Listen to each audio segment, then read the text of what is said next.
अस्सलाम वालेकुम वरहमतुल्लाह। तो आज हम पढ़ेंगे हुरूफ़ हलक़ीन। ठीक है। बेसिकली हमारे हलक से निकलने वाले ये 6 हुरूफ होते हैं। ये जो हलक है, हलक के 3 हिस्से किए गए हैं। एक है ऊपरी हिस्सा, एक है दरमियानी हिस्सा और एक है निचला हिस्सा। ठीक है। अब इन तीनों हिस्से से जो है सबसे पहले गले के ऊपरी हिस्से से गैन और ख़ की अदायगी होती है। ठीक है, ये गैन है, अपर थॉट है ये। ऊपरी हिस्से से ये गैन और ख़ अदा होता है। गैन की अदायगी में जो है हमसे गलतियाँ ये होती है कि हम ग से गमला वाला जो है गैन पढ़ देते हैं। गैन ज़बर ग, इसका साउंड जो है वो यहाँ से निकलता है ऊपरी हलक से। गैन ज़बर ग। ये जो ज़बान का जो ये वाला लास्ट वाला जो हिस्सा होता है ना, ये जो है थोड़ा सा ऊपर उठता है। ठीक है, इस साइड उठता है ऊपर की तरफ। ठीक है, ये ऊपर ऊपर की तरफ उठता है, इसका खिंचाव थोड़ा ऊपर की तरफ होता है, तो इसलिए ये जो है ऊपरी हलक से अदा होता है। ठीक है, और ज़बान हमारी बिल्कुल स्टॉप हो जाती है, हरकत नहीं देती हमारी ज़बान, और एक खिंचाव होता है, एक स्थिर होता है। ठीक है, और इसमें एक सख्ती पाई जाती है गैन को पढ़ते वक्त। गैन, गैन नहीं, ग से गमला वाला ग नहीं, ग।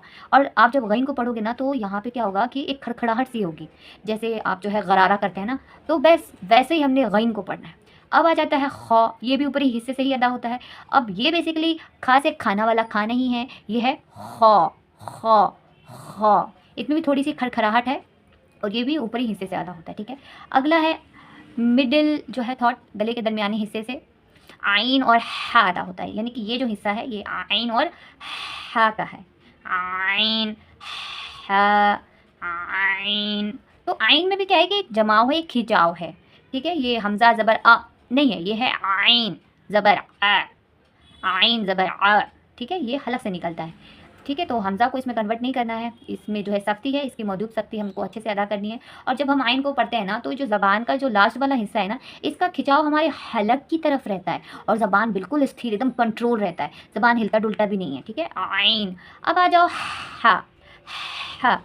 हा को पढ़ते वक्त क्या होता है कि इसमें हम्स की सिफात ज़्यादा होती है। जब हम हा को पढ़ेंगे ना, तो सांसों की आवाज़ ज़्यादा जो है बाहर आएगी। ठीक है, हा, हा। तो पहले सांसों की आवाज़ बाहर आएगी, उसके बाद ये हुरूफ की आवाज़ बाहर आएगी, और ये मिडिल से निकलता है। ठीक है, अब लास्ट है हमारा गले के जो है सबसे निचला हिस्सा जो बचा है, वो है हमज़ा और ह के लिए। इस निचले हिस्से से अदा होता है हमज़ा और ह। हमज़ा, इसमें भी ये जो है ना लास्ट वाला हा, इसमें भी निकलता है। ठीक है, हमज़ा ऐसे, हमज़ा ज़बर आ, ये हमज़ा ज़बर हा नहीं होता है। ठीक है, हमज़ा ज़बर आ। अब जब ये हमज़ा निकलता है ना, तो सबसे लास्ट वाले हिस्से से निकलता है गले के। और क्या होता है हमारे सीने में ना एक वाइब्रेशन होती है जब ये दोनों हुरूफ निकलते हैं ना, खास करके जब ये हुरूफ हा, दो चश्मी हा निकलता है ना, तब जो है हमारे हलक में एक झंझनाहट होती है, एक वाइब्रेशन होता है, जैसे फ़ोन में होता है ना वाइब्रेशन, वैसे ही हा, हा। अब देखो ये और हा, दोनों की आवाज़ कितनी डिफरेंस है। ठीक है, ये हलक के सबसे लास्ट हिस्से से निकलता है, तो ये हा है। ठीक है, उम्मीद करते हैं आपको अच्छे से समझ में आया होगा। आप अपने अच्छे से प्रैक्टिस करनी है इन हुर्फ़ों की अदायगी के खास करके, और प्रैक्टिस करके मुझे ज़रूर कमेंट में बताना है। अस्सलाम वालेकुम व रहमतुल्लाह।